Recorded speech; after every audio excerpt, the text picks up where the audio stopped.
دنیا کا ایک بہت بڑا باکسر، ورلڈ چیمپئن بندہ، اس کی زندگی میں نہ دولت کی کمی تھی، نہ شہرت کی کمی تھی، نہ نام، نہ پیسہ، کسی بھی چیز کی کمی نہیں تھی، مگر اس کی زندگی میں سکون نہیں تھا۔ پھر کہتے ہیں ایک دن اچانک اس کے کانوں سے اذان کی آواز ٹکرا گئی۔ سر، اس اذان کی آواز میں اتنی کشش تھی،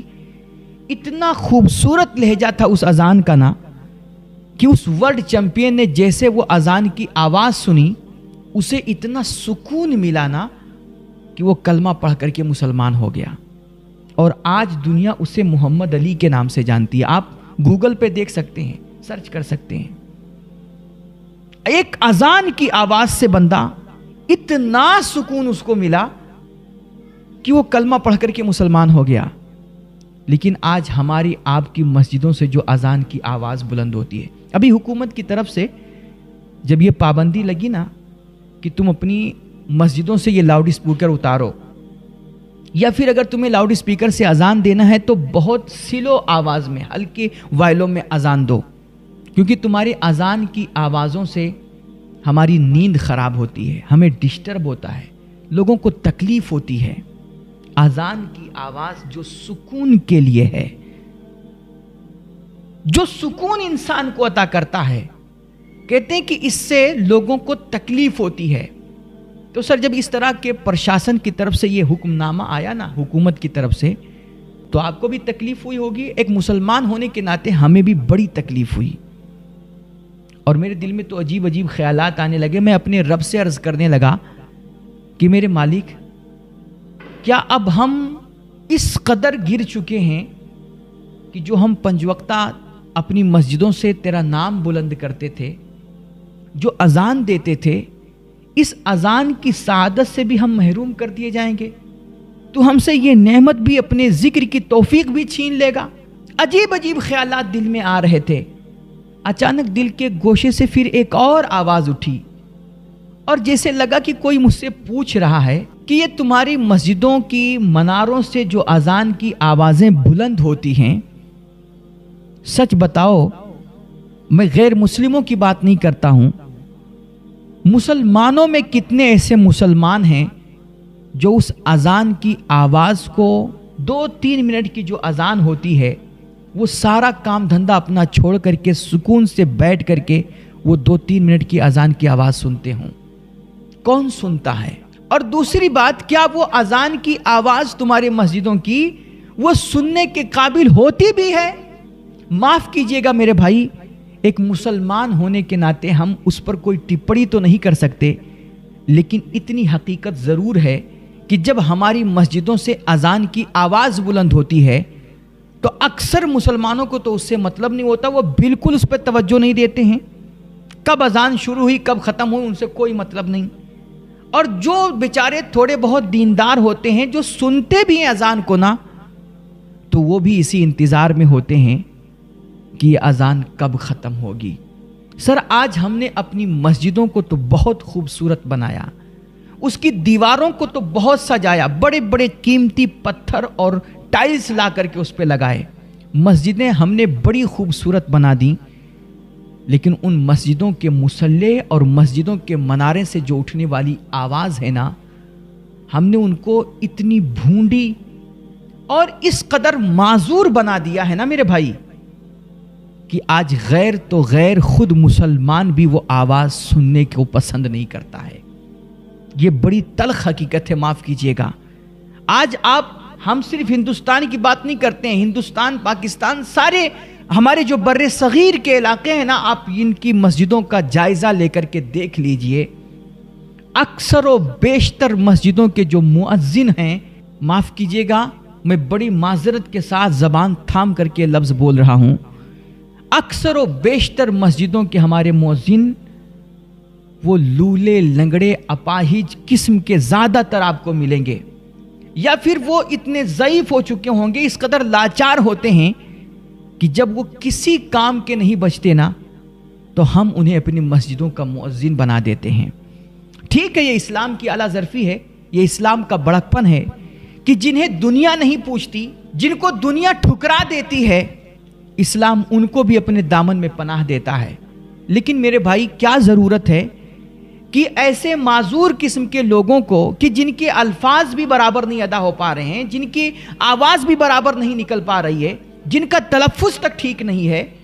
ہم ایسے لوگوں کو اذان اور امامت پر ہی لگائیں؟ یار آپ ان کے لیے کوئی روزگار پیدا کرنا چاہتے ہیں، ان کی خدمت کرنا چاہتے ہیں اور ان کی کوئی مدد کرنا چاہتے ہیں تو آپ ان سے کوئی اور بھی کام لے سکتے ہیں، ان کو اور بھی کسی خدمت پہ لگا سکتے ہیں یا اور کسی بہانے سے ان کی مدد کر سکتے ہیں۔ کیا ضرورت ہے کہ ان سے امامت ہی کروائی جائے اور اذان ہی دلوائی جائے؟ میرے بھائی ہمارا دین بہت خوبصورت دین ہے، لیکن اس خوبصورتی کا پتہ کیسے چلے گا؟ اس کی دلیل، اس کی شناخت اور اس کا پروف کیا ہے؟ دنیا ہمارا قرآن آ کر کے پڑھ کر کے ہمارے اسلام کی خوبصورتی کا اندازہ نہیں لگائے گی۔ کوئی بھی غیر مسلم ہمارے نبی کی تعلیمات کو، آپ کے ارشادات کو اور آپ کی احادیث مبارکہ کو آ کر کے پڑھ کر کے وہ اسلام کے حسن کو جاننے کی کوشش نہیں کرے گا۔ سر یہ دنیا کو پتہ کیسے چلے گا کہ ہمارا دین بہت خوبصورت ہے؟ یا ہماری مسجدوں میں کیا ہوتا ہے سر؟ ہمارے آپ کے تعلق سے آج میڈیا وغیرہ کے ذریعے سے سماج میں اتنی بدگمانیاں پھیلا دی گئی ہیں اور ہمارے آپ کے تعلق سے اتنی نفرتیں بو دی گئی ہیں کہ کوئی بھی غیر مسلم اب ہماری مسجدوں میں آ کر کے یہ نہیں دیکھے گا کہ ہماری مسجدوں میں کیا ہوتا ہے، لیکن ہماری مسجدوں میں کیا ہوتا ہے اور ہمارا دین کتنا خوبصورت دین ہے، اس کا ایک چھوٹا سا پروف، ایک چھوٹا سا آدھار کارڈ، یہ 5 وقت ہماری مسجد کے مناروں سے اٹھنے والی یہی اذان کی آوازیں ہیں۔ سر اگر یہ اذان کی آوازیں خوبصورت ہیں نا تو دنیا خوبصورتی کے پیچھے بھاگتی ہے اور فطرتاً انسان کو خوبصورتی کی طرف میلان ہوتا ہے۔ تو اسلام کی خوبصورتی یہ مسجد کے مناروں سے اٹھنے والی آواز سے جھلکے گی۔ اگر یہ آواز ہماری آپ کی خوبصورت ہے نا تو دنیا سمجھے گی کہ اسلام بہت خوبصورت ہے، لیکن اگر یہ آواز معذور ہے، بھونڈی ہے اور سننے کے قابل نہیں ہے تو پھر آپ کہتے رہیے صرف کہ ہمارا دین بہت خوبصورت ہے۔ میرے بھائی اذان میں تاثیر پیدا کرنا اور اذان کو سنوارنا، بنا سنوار کر کے خوبصورت لہجے میں اذان دینا کیوں ضروری ہے؟ اس کی حکمتیں ہمارے علماء نے بیان کی ہیں۔ کہتے ہیں کہ یہ جب مسجد کے مناروں سے اذان کی آواز بلند ہوتی ہے نا، بہت سارے لوگ ہوتے ہیں جو مارکیٹوں میں، بازاروں میں، آفسوں میں، اداروں میں وہ اپنے اپنے کاموں میں لگے ہوتے ہیں، کاروبار میں لگے ہوتے ہیں اور سامنے والا بندہ انہیں دنیا کی پٹی پڑھا رہا ہوتا ہے۔ وہ بہت جلد کنونس ہو جاتے ہیں اور وہ بس ایگری کرنے ہی والے ہوتے ہیں، اتنے میں مسجد کے مناروں سے اذان کی آواز بلند ہوتی ہے، اللہ اکبر اللہ اکبر اشہد ان لا الہ الا اللہ، کہ دیکھ میرے بندے گھبرانا مت، ڈرنا مت، بے ایمانی مت کرنا، 2 نمبری مت کرنا، اور یہ کرسی اور یہ عہدے والوں سے بالکل خوف زدہ مت ہونا۔ یاد رکھ تیرا اللہ سب سے بڑا ہے اور اس دنیا میں اس کے سوا کسی چیز کی کوئی حقیقت نہیں ہے۔ کہتے ہیں جیسے اس بندے کے کانوں سے یہ اذان کی آواز ٹکراتی ہے، سر اس کا اس بندے کے دل پر اتنا گہرا اثر ہوتا ہے اور اس سے اس بندے کو ایسی ہمت ملتی ہے، ایسا حوصلہ ملتا ہے کہ اگر وہ باضمیر کوئی انسان ہوتا ہے نا، وہ فوراً غلط چیزوں سے ہاتھ کھینچ لیتا ہے، اور اگر کوئی اسے دھمکا رہا ہوتا ہے، ڈرا رہا ہوتا ہے، خوف زدہ کر رہا ہوتا ہے تو اللہ اکبر کی آواز اس بندے کو حوصلہ اور ہمت دیتی ہے اور وہ دشمنوں کے سامنے ڈٹ کر کے کھڑا ہو جاتا ہے۔ اور یہ میں کوئی ہوائی فائرنگ نہیں کر رہا ہوں، آپ کو ہماری پرانی تہذیب، اپنا پرانا بچپن کا زمانہ یاد کیجئے۔ یار وہ پرانی تہذیب ہماری، وہ کلچر کتنا خوبصورت تھا۔ آج تو ماڈرن دکھنے کے چکر میں ہم نے سب کچھ گما دیا، سب کچھ کھو دیا۔ لیکن پہلے زمانے میں نا میرے بھائی، ہم لوگ شرارتیں کر رہے ہوتے تھے، بدماشیاں کر رہے ہوتے تھے، جھگڑا کر رہے ہوتے تھے، کھیل کود رہے ہوتے تھے، یا پھر ہماری مائیں، بہنیں، بیٹیاں یہ کسی کام میں مصروف ہوتی تھیں اور اتنے میں مسجدوں سے اذان کی آواز بلند ہوتی تھی تو فوراً ہماری مائیں بہنیں وہ سارا کام دھندا چھوڑ کر کے خاموش ہو کر کے بیٹھ جاتی، اپنے سروں کو ڈھانک لیتی اور ساتھ ہی ساتھ ہم بچوں کو بھی وہ تنبیہ کرتی کہ چپ جاؤ اذان ہو رہی ہے. لیکن میرے بھائی بڑے افسوس کے ساتھ ہمیں آج کہنا پڑتا ہے کہ آج اذان ہو رہی ہوتی ہے لیکن ہمارا ریل دیکھنا بند نہیں ہوتا ہے. اذان ہو رہی ہوتی ہے, ہم فیس بک واٹس ایپ چلانا بند نہیں کرتے ہیں. اذان ہو رہی ہوتی ہے اور ہمارا کامیڈی شو نہیں بند ہوتا ہے. اذان ہو رہی ہوتی ہے, ہمارا ٹیلی ویژن میچ دیکھنا بند نہیں ہوتا ہے. آج ایک پوری نسل میرے بھائی ایسے ہی وہ بڑھ پڑ رہی ہے اور جوان ہو رہی ہے جن کو اذانوں سے کوئی مطلب ہی نہیں ہوتا ہے. نہ وہ اذان کی قدر جانتی ہے اور نہ ہمارے گھروں میں اسے اذان کی قدر و عظمت کوئی بتانے والا ہوتا ہے. جیسے وہ شرابی ہوتا ہے نا, وہ شراب کی بوتل لیے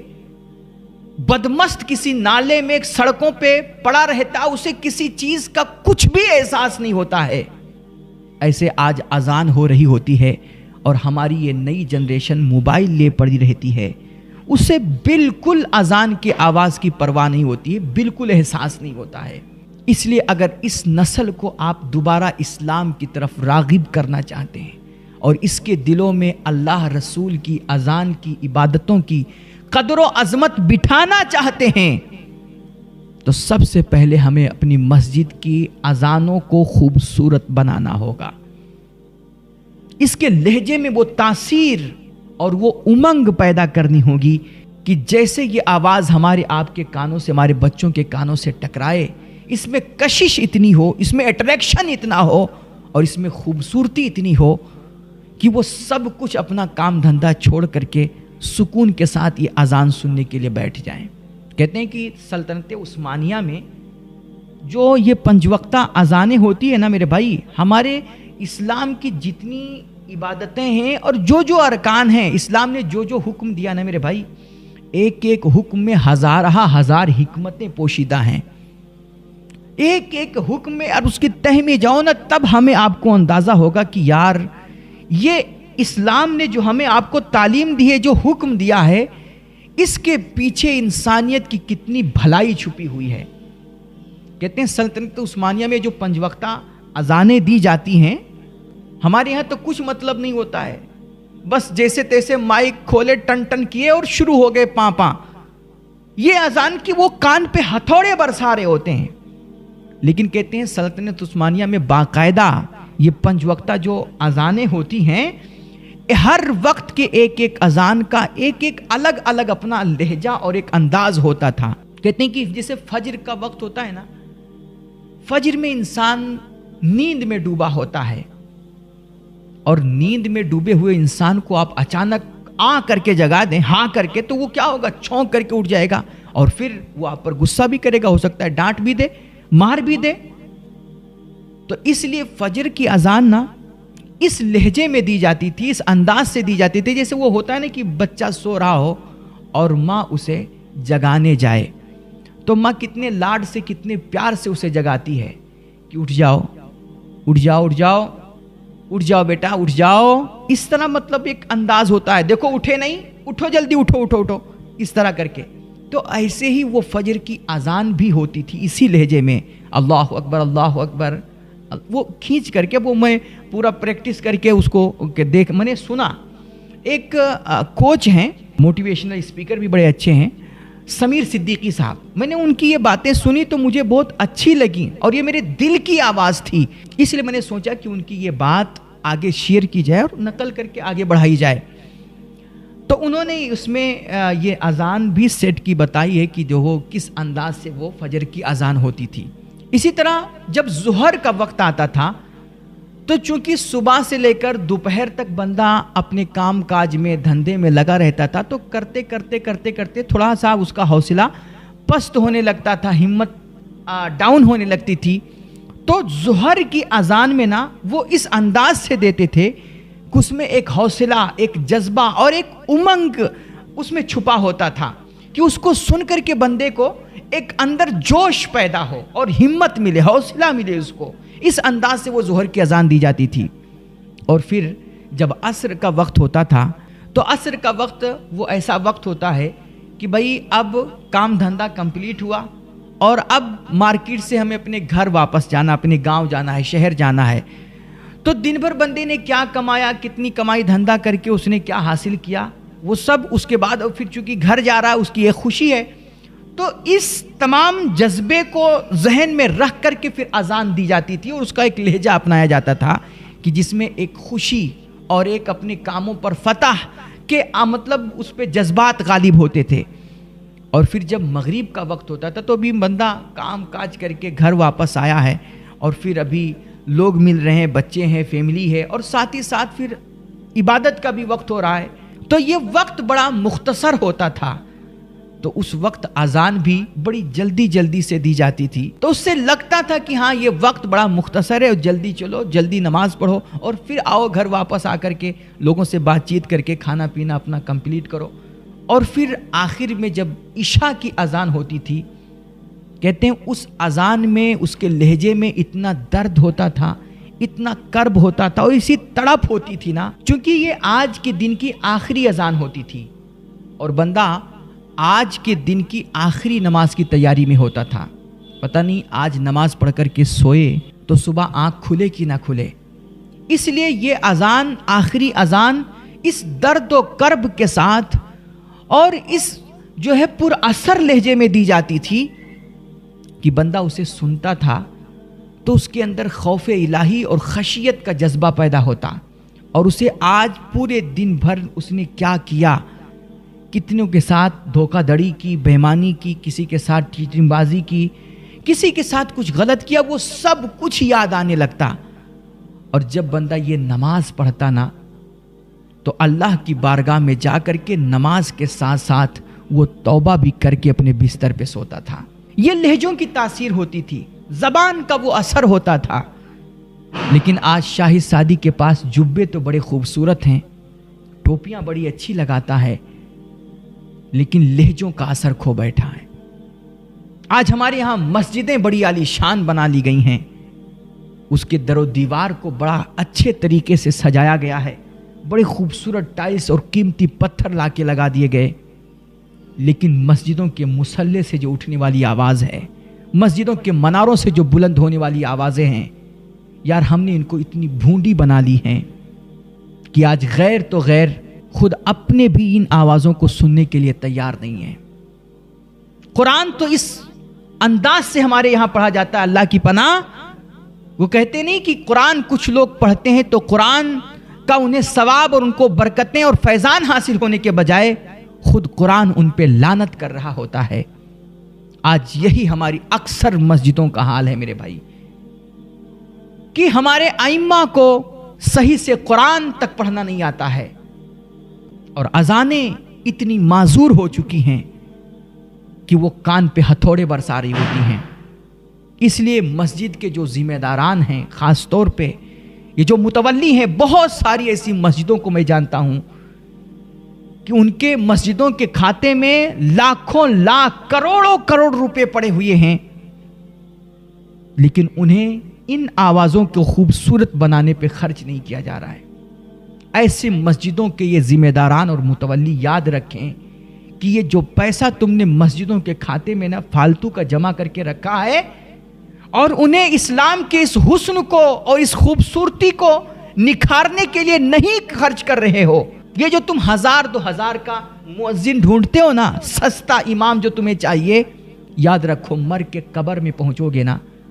تو اللہ کے سامنے تم جواب نہیں دے پاؤ گے اس کا۔ اس لیے بہت ضرورت ہے میرے بھائی اس وقت کہ جب ہر طرف ہمارے آپ کے خلاف، ہمارے دین کے خلاف بدگمانیاں پھیلائی جا رہی ہیں، نفرتیں عام کی جا رہی ہیں، اور ہمارے آپ کے تعلق سے الٹے سیدھے تبصرے ہو رہے ہیں، بہت ضروری ہے کہ ان آوازوں کو خوبصورت کر کے لوگوں کو اپنی طرف مائل کیا جائے۔ اور یہ پکی بات ہے میرے بھائی کہ جس دن کوئی غیر مسلم، خواہ وہ کتنا بھی ہٹ درم ہو، کتنا بھی بڑا ضدی ہو، نفرتی ہو، اگر اس نے توجہ سے ایک مرتبہ بھی ہمارے مسجدوں کے مناروں سے اٹھنے والی ان خوبصورت اذانوں کو سن لیا تو ان اذان کی آوازوں سے وہ متاثر ہوئے بغیر نہیں رہ پائے گا، کیونکہ اس کو سکون جو اتنا ملے گا۔ اس لیے میرے بھائی آپ خدا کے واسطے اس طرف توجہ دی جائے، اور کوشش کر کے معقول تنخواہیں دے کر کے معقول تنخواہ کا مطلب آج لوگ سمجھتے ہیں 10,000 15,000 20,000. یہ معقول تنخواہ نہیں ہے آج کے اس دور میں. میرے بھائی آپ دیکھو نا، ایک چھوٹی سی کمپنی ہوتی ہے یار اس کمپنی کا جو چپراسی ہوتا ہے آج کے اس دور میں 40-50 ہزار. عام طور پہ ان کمپنیوں کے چپراسیوں کی یہ تنخواہ ہے. اور اللہ کے گھر کا امام تمہیں چننا ہے، اللہ کے گھر کا مؤذن تمہیں چننا ہے، اور تم چاہ رہے ہو کہ 10-15 ہزار میں ہمیں بہترین مؤذن اور بہترین امام مل جائے. خدا کے واسطے آپ تنخواہوں کی فکر مت کیجئے. بہترین بڑھا چڑھا کر کے معقول تنخواہ دے کر کے اچھے قراء جو خوبصورت لہجے میں، اچھے لہجے میں قرآن پڑھتے ہوں اور اچھے انداز میں، بہترین آواز میں جو اذان دینے کی صلاحیت رکھتے ہوں، انہیں امامت اور اذان دینے کے لیے لگائیے. تنخواہوں کی فکر آپ مت کیجئے. اللہ کا گھر ہے، آپ کوشش کیجئے، اللہ اس کے لیے راستے کھولے گا، اس کا انتظام کرے گا. بس ہماری آپ کی کوشش یہ ہونی چاہیے کہ ہم اچھے افراد ڈھونڈیں، اچھے امام، اچھے مؤذن ڈھونڈیں. اللہ ہم سب کو ان تمام باتوں پہ عمل کی توفیق بخشے. وآخر دعوانا الحمدللہ رب العالمین. السلام علیکم.